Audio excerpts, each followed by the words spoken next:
turn things over to you Let's do it. host the call. Let's do it. Thanks, buddy. Appreciate it.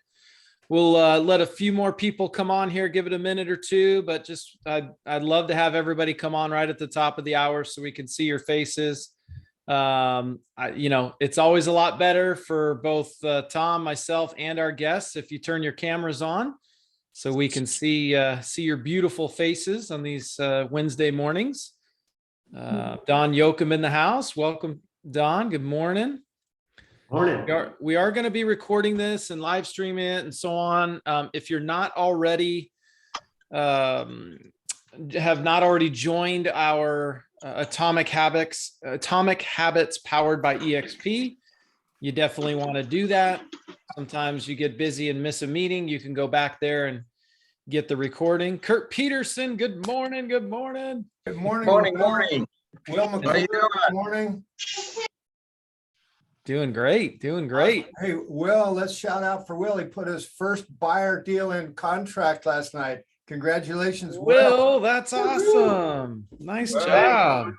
Thank you. A lot of help from Tom and the whole team. So it was a whole team effort. But hey, that's the beauty of a team, right? And the support and the help.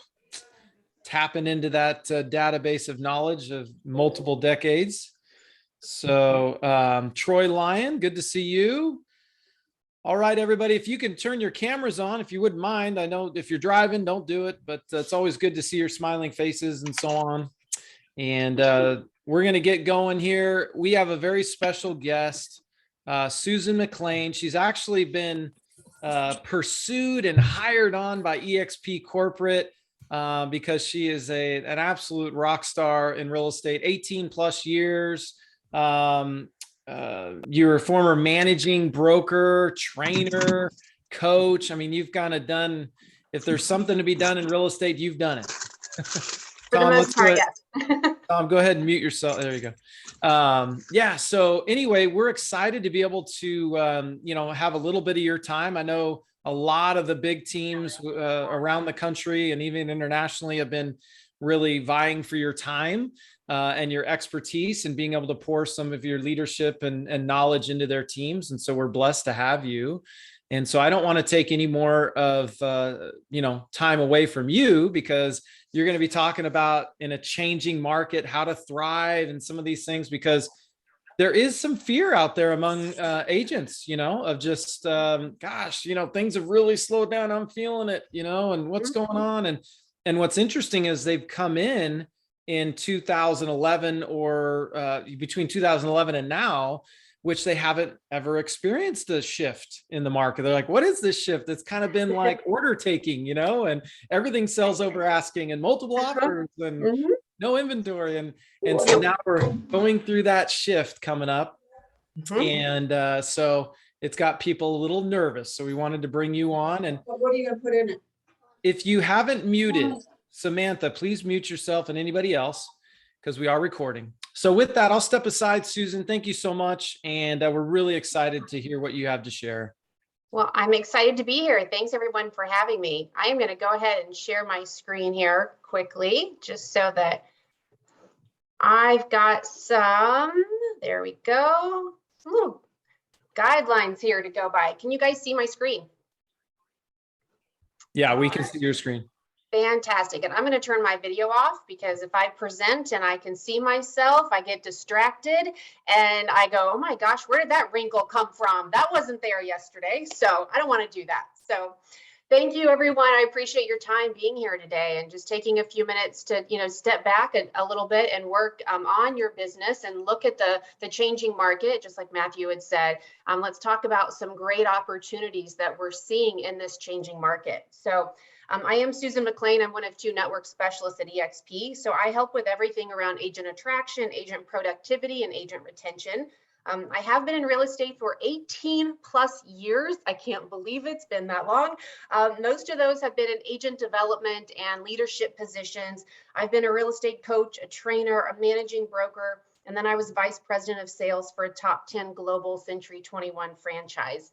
I am also a Canfield certified success principles trainer. We're going to cover a couple pieces from that today.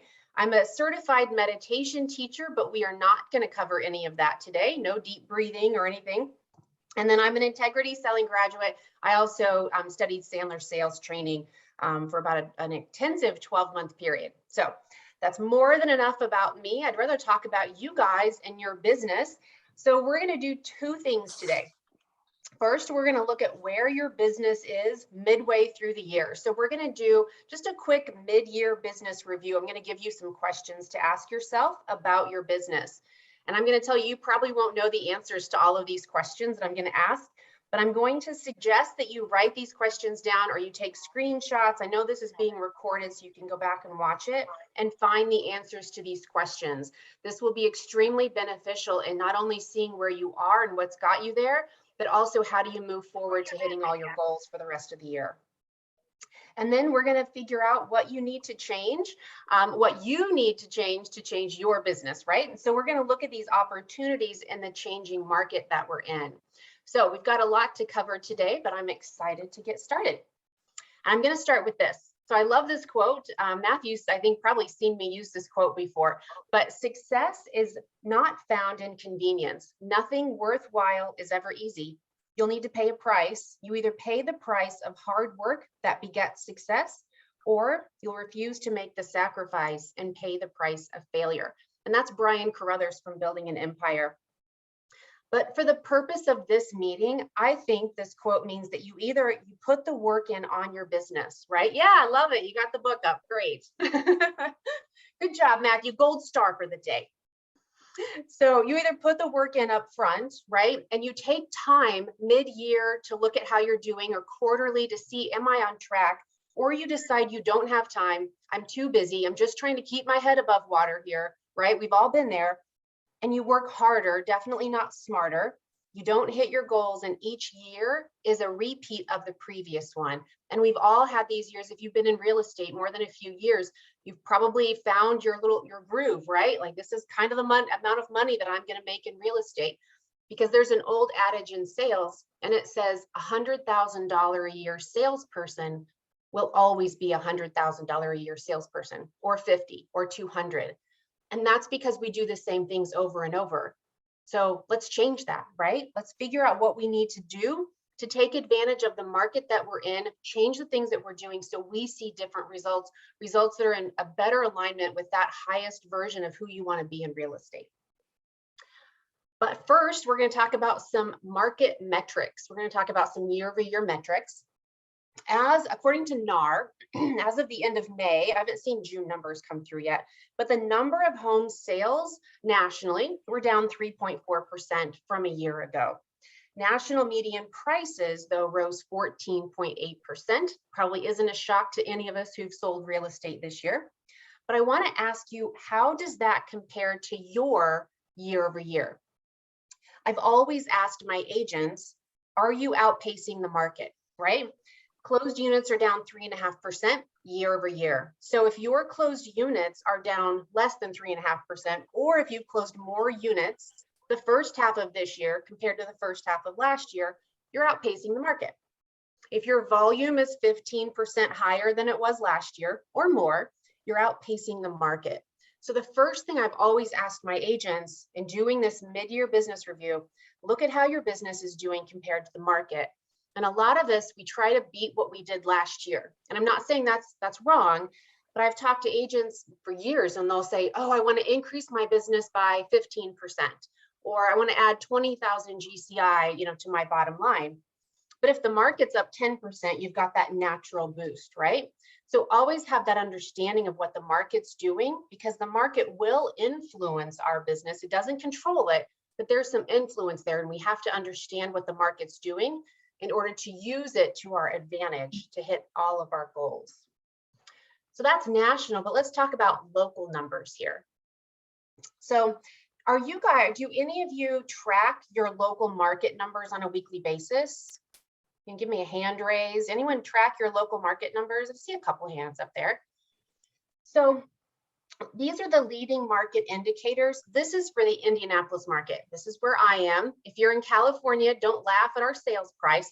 So, it is what it is.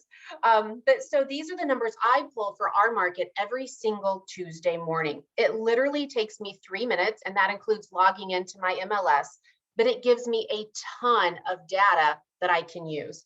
So I'm pulling price reductions, pendings, solds, expireds, new listings, total residential listings for sale, and then back on market. I love that statistic. I love it for listing appointments. Does anyone use that statistic in a listing appointment? Not really. I don't see any heads shaking. So I'll tell you how we use it.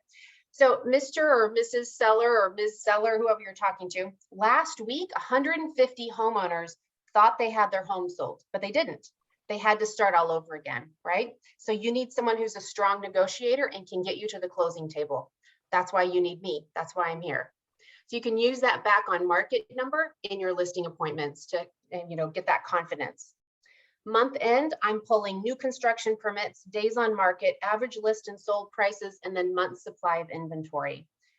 So when I pull these, I can literally see trends before any of the other agents in my market. I see that our list price reductions are increasing. This was back in April and May. You should see them in June, right? So that's increasing. Our expireds are starting to increase just a little bit. So that means we can't price a home above market value like we used to, right? This is for my market. Your market might be different, but at mid-year, I'm looking at national numbers. I'm looking at our local numbers, and I'm asking, are my agents outpacing the market? So that's question number one to ask yourself about your business this year. So let's talk about some other questions. Question number two, what % of my business is buyers versus sellers? Now, if you're new or newer in real estate, you're probably a little heavier on buyers, right? We all know it's easier to pick up a buyer than a listing. So you're probably 60-40, 60% buyers, 40% sellers. If you're experienced, you're probably closer to 50-50, or you may be a little heavier on the listing side if you're a little pickier on your buyers, which is good. But I want you to look at your business year to date and say, what is my percentage breakdown between buyers and sellers? Because we all know, again, it's easier to pick up a buyer than a seller, but we are not in real estate because it's easy. Are any of you in this business because it's easy? We're in real estate because of the potential, right? So don't just take that easy. Well, I've got a lot of buyers coming at me right now. I'm not saying buyers are bad, but I'm saying pay attention to that shift, right? What's that percentage shift in your business? If you're heavier on buyers than you want to be, know it and understand it, and then work on a plan to help you get more listings. So sometimes we tell ourselves things in real estate like, but listings are harder to get right now, Susan. Or, interest rates are climbing, so who'd want to sell their house and have to buy a new one, right? It's such a hard market. I mean, these are things I've heard agents tell me. And I'm not saying that those are necessarily incorrect, but when we think a thought like that, like the market's so hard right now, oh my gosh, interest rates are rising, oh my gosh, showings are decreasing, our brain creates this chemical that signals our body to feel the emotions of that thought, right? Which would probably be discouragement, right? If I'm thinking, the sellers are so hard to get right now, that's going to create an emotion of discouragement, which leads to more thoughts in alignment with that emotion, right? This is the thought emotion cycle, and it's up to you to break it. So when you find that you're in a negative thought emotion cycle, and we all get there, right? I don't care who we are, how much business we've closed, I don't care. We all get in these negative thought emotion cycles. So once you realize, okay, I need to change my thinking on this, I want you to try a pattern interrupt. And a pattern interrupt is simply a physical sensation to interrupt your negative thought or behavior patterns. We can use it for behavior. Like I had a couple coaching clients and we use this for their behavior patterns of snacking at night, right? Like they would snack after dinner. So it was a pattern. So we used a pattern interrupt to change it. You can do the same thing with your thoughts around your real estate business. So you can snap your fingers, right? Whenever you realize you're in a negative thought emotion cycle, snap your fingers. You can snap a rubber band on your wrist. What I do is I tap the side of my head and I say, okay, I'm in this negative place, out. Like I'm the thinker of my thoughts. I get to change my thoughts and choose new thoughts. I get to choose thoughts that are in a better alignment with that highest version of who I want to be. So more often than not, our thoughts control us and we forget we can choose a different thought pattern, right? Just because we think it doesn't mean it's real. All right. So I'm going to Susan, real quick on that. I've heard, and I put it in the chat box that thoughts are things, right? And what you think is what you attract, right? It'll come your way. So thoughts are super, super important, especially as we get into more of an unsettled, for those that have gotten in the last 10 years, it's kind of an unsettling market now because it's change and humans don't naturally move towards change willingly. Right. So I'm really glad that you put this in here. And could you give an example or model on the real estate side real quick? And maybe everybody here can kind of do it, whether it be tapping or whatever, because that's what you're doing. It's called tapping, right? Yeah. So can you give just like a quick, like what would be a thought that's kind of going through a lot of agents' minds now? And then what would be a replacement thought? Yeah, that's a great question, Matthew. So I think any of the things that we just said, right? So, it's such a hard market right now. And these are literally things I've heard agents tell me, but it's so hard to get sellers right now. It's harder to get listings.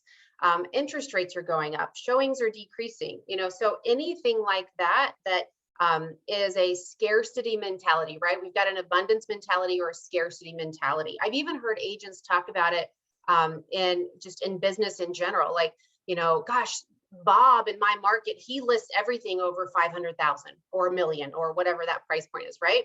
So it's that scarcity mentality. So any of those scarcity thoughts around not enough, I'm not good enough, not enough business, whatever that might be, and then replacing it with the opposite thought, right? So the thought of abundance. So there's more than enough $500,000 listings to go around.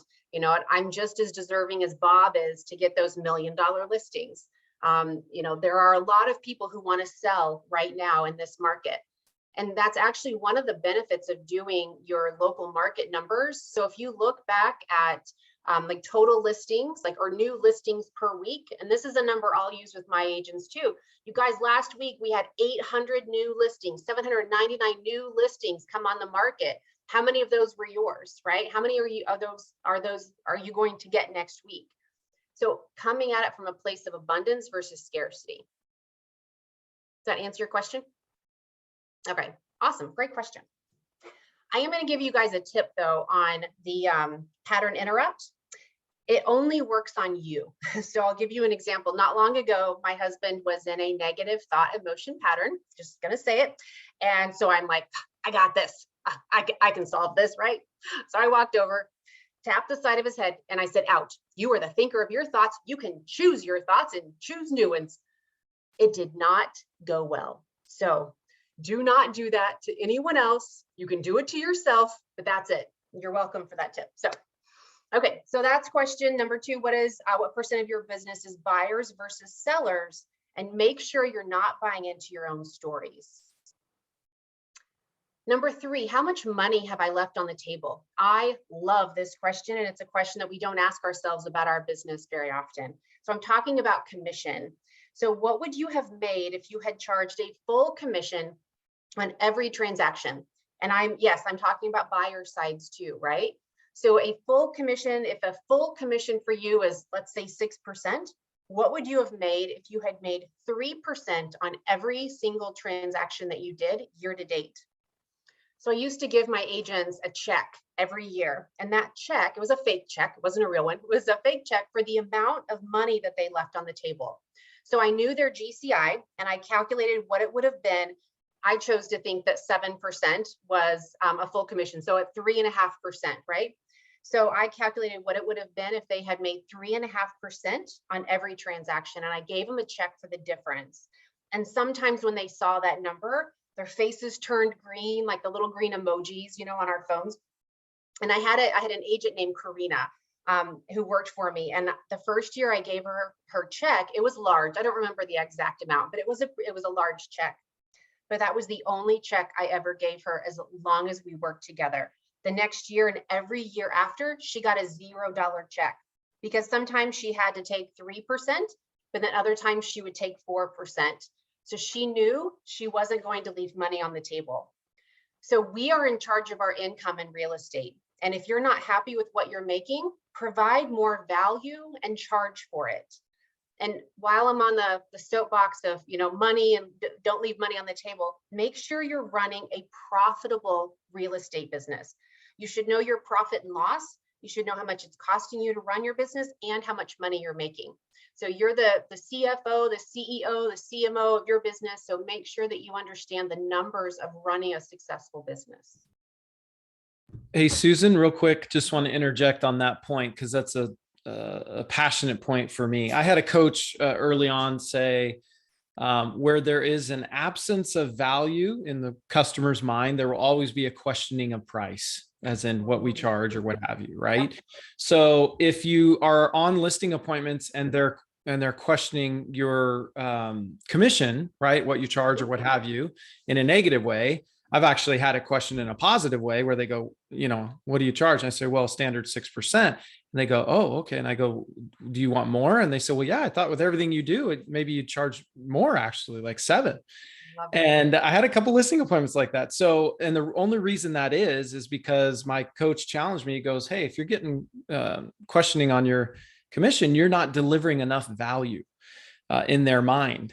People will pay money for a Mercedes and pay higher because they realize there's value there, perceived, right? Yeah. So, if you are getting that, everyone on this call, you should sit down and make a list of everything that you do in regards to value for your sellers or value for your buyers. And even to the minute detail, list it all down, because part of the challenge that we have as realtors is we are not communicating well to our clients everything that we're doing for them. I was guilty of this. I would just be like, hey, let me do it. And I would just get it done. Right. But I would never communicate everything that I was doing. And therefore they would question because they didn't know.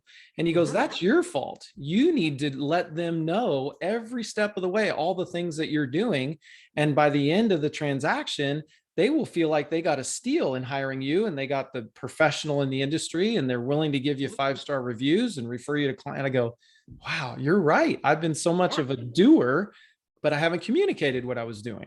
So, and I would say take it a step further and not only list everything that you do for them, but how does it save them time and money, right? So are you educating them on, what repairs but they might need to do before listing? How is that going to save them time on the market and save them money? Because we all know if a buyer has to come in and think, oh, I've got to replace the carpet and I've got to paint, even though we've priced it for those repairs, the buyer's still going to knock money off because it's not, well, but I'm going to have to paint and do carpet, right? So how much money and time is it saving them too? Yeah, that's good.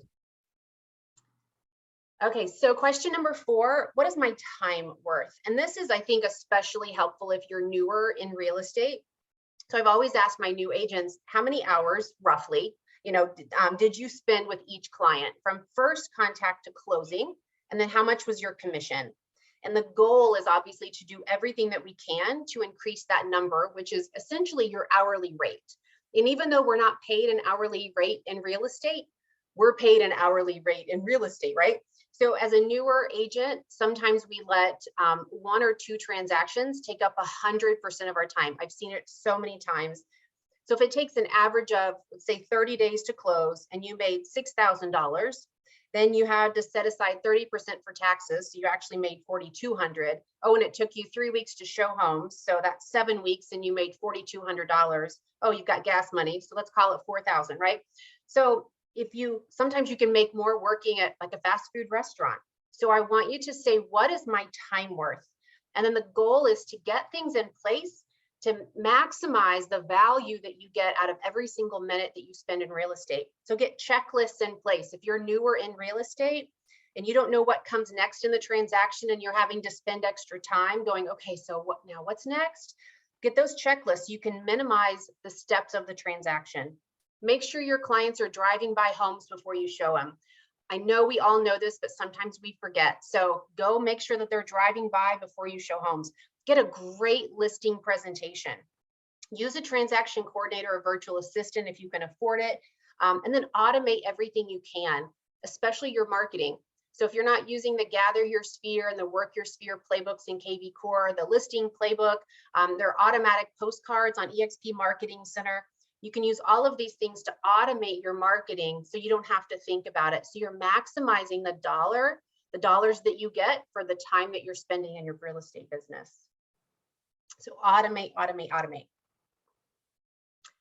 And then number 5, I love this question too. What was my release rate? So how many mutual releases did you have compared to files pended? Now, I've always wanted a less than 5% fallout ratio. In a strong seller's market like we've been in, this average fallout's probably closer to 10%, maybe 12% in some markets. But you're not average, right? You're better than average. So don't take, well, 10%'s the average fallout. No, you're better than that. Learn how to be better than that. Learn how to negotiate better. Lead your clients. You know, don't let them lead the transaction. You lead them, and keep the deal together whenever possible. And I want you to look also at why your contracts fell apart. So was it always over the inspection, or were there, you know, appraisal issues, or, you know, what were the recurring reasons on why you had to get those mutual releases? Was it buyers getting cold feet, right? So what are the reasons that your contracts fell apart? I taught a class the other day on creating rapport with your clients, and we used some sales techniques, and we used one called Inoculating against Objections. So I asked everyone, I said, what's your brick wall, right? Like, what is that brick wall that you keep running into over and over and over again in your business? And once you identify what your brick wall is, you inoculate against that objection or against that brick wall. And I'll give you an example of this. When I first started in real estate back in, 2004, 3 or 4, my sphere was in another market. I didn't have anyone in the Indianapolis market where I lived. So I started working internet leads, right? Makes sense. So what's the number one thing that an internet lead says when you call them? Any ideas? What about, I'm just looking? Yep. I'm just looking, Susan. I don't need you yet. I'm just looking. That was my brick wall. And I kept running face first into it again and again and again. So I said, okay, I've got to get around this brick wall. So I changed my script and I said, hi, Bob, this is Susan. I was with Remax at the time. So hi, Bob, this is Susan with Remax. I see that you were inquiring on 123 Main Street. You know what? If you're like most of my clients, you're just starting your search. You're just looking, and that's okay, Bob. But tell me what kind of home you're looking for. So I took Bob's objection away. And so he had no other response except to answer my question, right? So what is your brick wall? Why are your contracts falling apart? And then learn how to get around it up front. Don't wait for you to smack your face into it again and again. Learn quicker than I did when I was working internet leads. So, all right, so what's your brick wall and what were your release rates? And then number 6, is my business increasing or decreasing, and why? If it's increasing, awesome, dig into your business, figure out why, what are you doing differently, recognize what it is, and do more of it. Sounds very simple, but I've met with many agents over the years whose business was up 20 or 30 or 40%. And I would say, why is your business up? And they would go, I have no idea. So learn what it is and do more of it. Very simple. If it's decreasing, same thing, dig in and ask yourself why. Now, sometimes we have something personal going on, but sometimes we need an energy reset, right? So human potential is a trajectory. It's a combination of time and energy. So time marches on no matter what you're doing, right? My grandmother used to tell me when I was little, time flies, Susan, when you get older. And I thought, you are so old, Grandma. But now I know she's right. So time marches on no matter what you're doing or not doing, right? Your energy is the only thing that you can control. Now, when you manage your life energy appropriately, you have a larger impact, not only on your real estate business, but also on everyone else in your life. So if you look at Martin Luther King Jr., Anne Frank, William Wallace, people who didn't have a long time on earth, but they had a huge impact because of their energy. And miracles happen when you have unwavering faith and extraordinary effort. That's the energy part of the trajectory right there. And miracles are when we get results beyond what we would think are possible. Like, there's no way I could double my business. But when you have that faith that doesn't waver and you put that extraordinary effort into your business, you can double it. But what normally happens is that first setback happens, right? So you don't get the listing, you have a couple deals that fall apart, and your faith, well, it goes out the window. And what happens is your action follows right after that. So you lose faith that you can hit your goal, you stop trying so hard, your energy decreases with your action, time continues to march on, just like my grandmother told me, and you don't hit your goal, right? So if your business is decreasing, change the way that you manage your energy. And that could be exercise, it could be meditation, it could be mantras, it could be journaling, reading a book, listening to a podcast, right? These are all things that can change your energy, especially right before you do your any kind of prospecting or follow up that you have to do in your business. Never do that when your energy is down. Increase your energy before you start to add clients to your business. So Jim Rohn said that your level of success will seldom exceed your level of personal development. And that's because the success is in the development. So we all want this level 10 life, but sometimes we're a level 2 or a 4 or a 6 in personal development. And that's where the disconnect is. So manage that energy, have faith, and then miracles can happen. All right, number 7, am I overcoming the obstacles in the market by focusing on the opportunities? So now we're going to talk about this changing market that we're in and the opportunities that are showing themselves to us right now. So number 1, we have this NAR lawsuit over buyer rep commissions, right? Raise your hand if you work with buyers. Raise them tall. So are you focusing? We kind of covered this already. But are you focusing on how you can provide value to your clients and how you can charge them for it? So instead of getting paid a buyer agent commission, what if you had to negotiate for your commission with every buyer that you represented? Could you do it? I'll tell you what, some agents can't. But if you guys start working on this now, if we have to change that and we have to start charging our buyers, you're going to be well above that curve, right? So what is your value? And how much is it worth to a client? And Matthew kind of covered this already, but I would say your answer shouldn't be like, it's my service, or I'm going to call you back, right? It needs to be very specific and tangible, and you need to prove to them how working with you saves them time and money. Not just words, but proof, right? If you need some help on the marketing and showing your value to a client, Dan Kennedy is a great marketing guru. He was my coach for, oh my gosh, this was probably close to 18 years ago. Probably wasn't long after I got licensed. 15, 18 years ago, he was my coach. And I still teach some of what I learned by working with Dan Kennedy. So he's got a free newsletter you can sign up for. He doesn't spam you, but he provides some value. Like, how do you get value for your clients every day? All right, opportunity number 2. We're seeing a higher month supply of inventory and longer days on market. So how's your listing marketing plan? Do you guys have a listing marketing plan? Do you know what I'm talking about with a marketing plan for your listings? Yeah, no, kinda. Okay, so a marketing plan, if you've been in business for less than probably what, 5 or 6 years, when you take a listing, you've been selling most likely your negotiation skills, right? I'm going to get you to the closing table. You're going to have 20 offers and I know how to work it and I know how to negotiate and get you the best offer. Prior to 2011 or 12, we had to sell our listing marketing plan.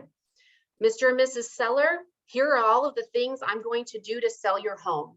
And I'll tell you what, we were taking listings longer than 6 months sometimes. Sometimes we would take a 12-month listing because they weren't selling in 6 months. So we had to have a consistent plan to market their listing and get that listing out to anyone that could be a potential buyer.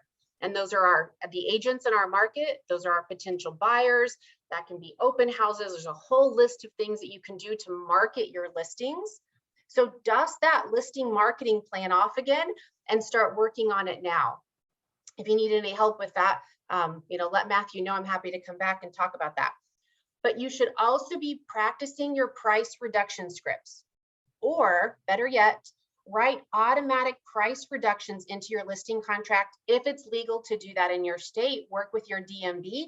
I don't know your state license laws. It is legal where I am.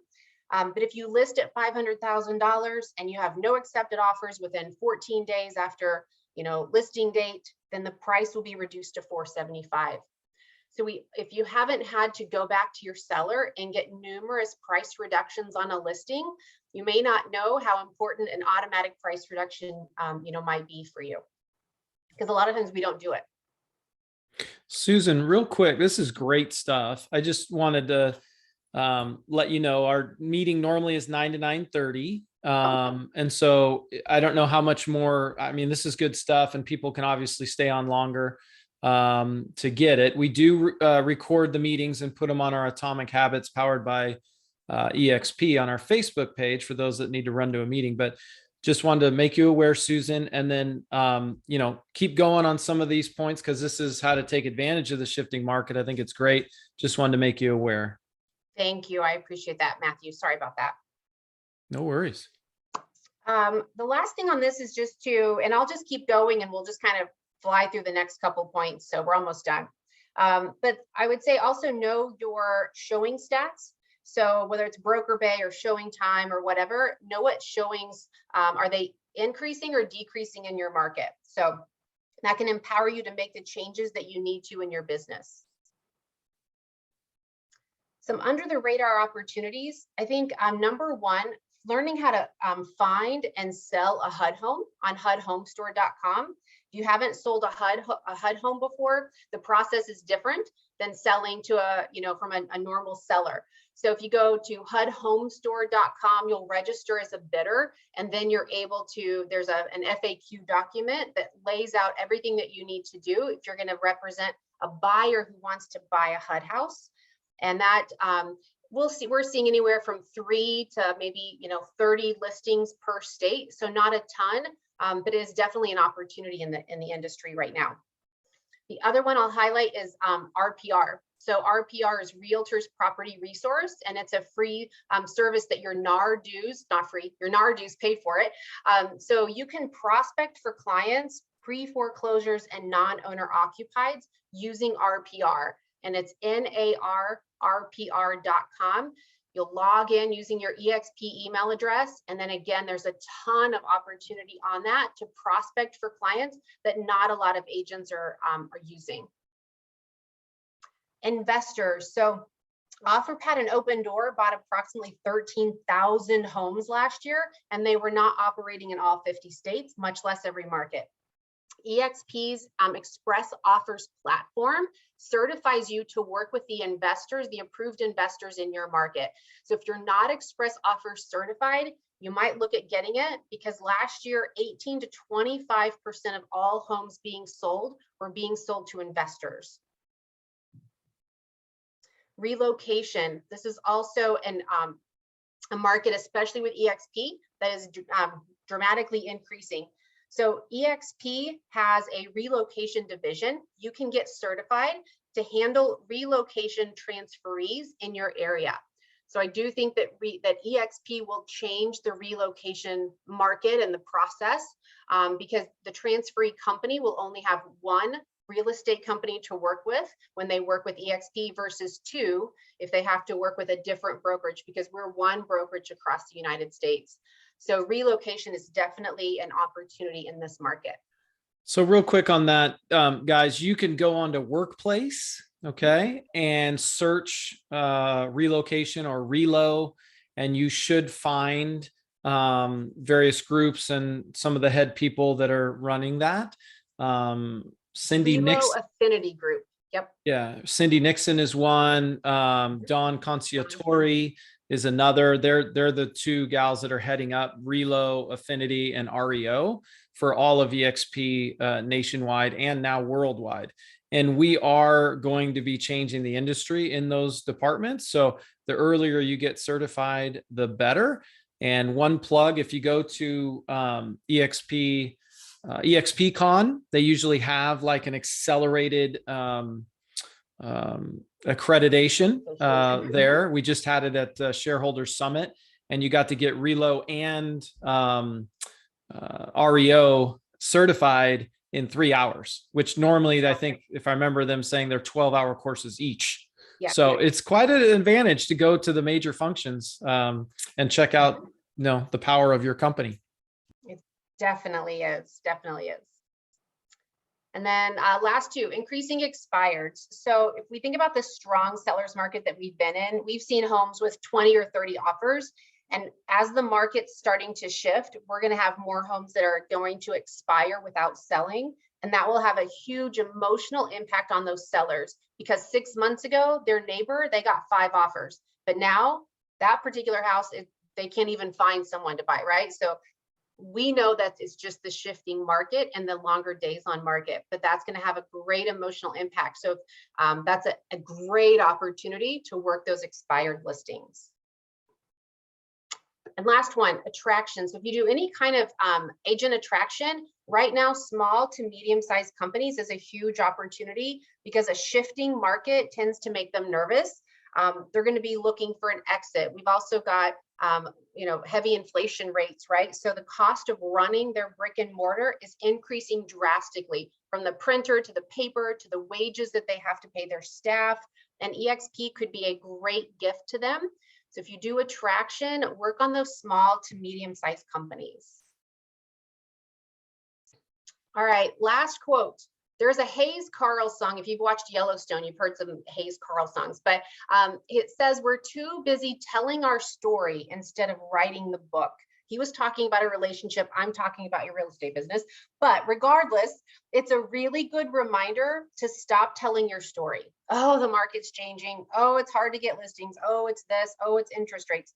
Whatever the story is that you're telling yourself, stop and start writing your book instead, and surround yourself with other people who are writing their book too. That's how you're going to be successful. So your summary: am I outpacing the market? What percentage of my business is buyers versus sellers? How much money have I left on the table? What's my time worth? What was my release rate? Am I focusing on the market opportunities? Awesome. Thank you, Susan, so much. A lot of information here. I just suggest everybody to go back and watch it again with the notepad and maybe some quiet time, and really dive into these questions, because they're going to help you really, take your business to another level. When you can work on your business versus in your business all the time, that's what the pros do, right? That's what the Tom Daves and Don Yokums and Randy Birds and so on. Tom, you got some announcements here. Take it away.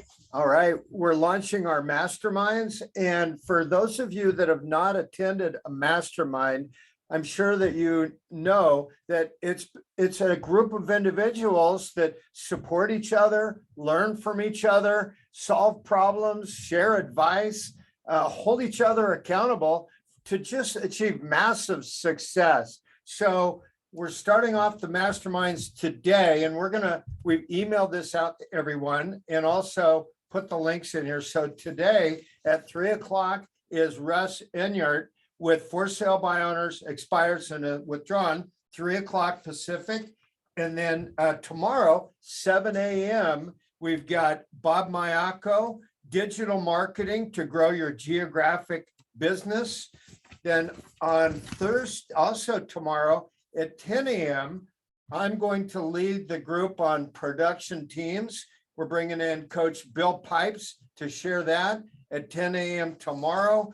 And then on Friday, Don Yokum is going to share Icon by Referral. That's at 9 a.m. Pacific. We've got more next week. Don't want to overwhelm you. We'll send those out to everyone. Any other announcements or updates before we jump here? Okay, I think we're good. Well, thank you so much. This was awesome. Really appreciate it. And now everyone, we all got our inspiration time to put in the perspiration. Thank you all. There you go. All right, you guys, make it happen. Have a blessed day. Thank you, Susan. Thank you, Susan.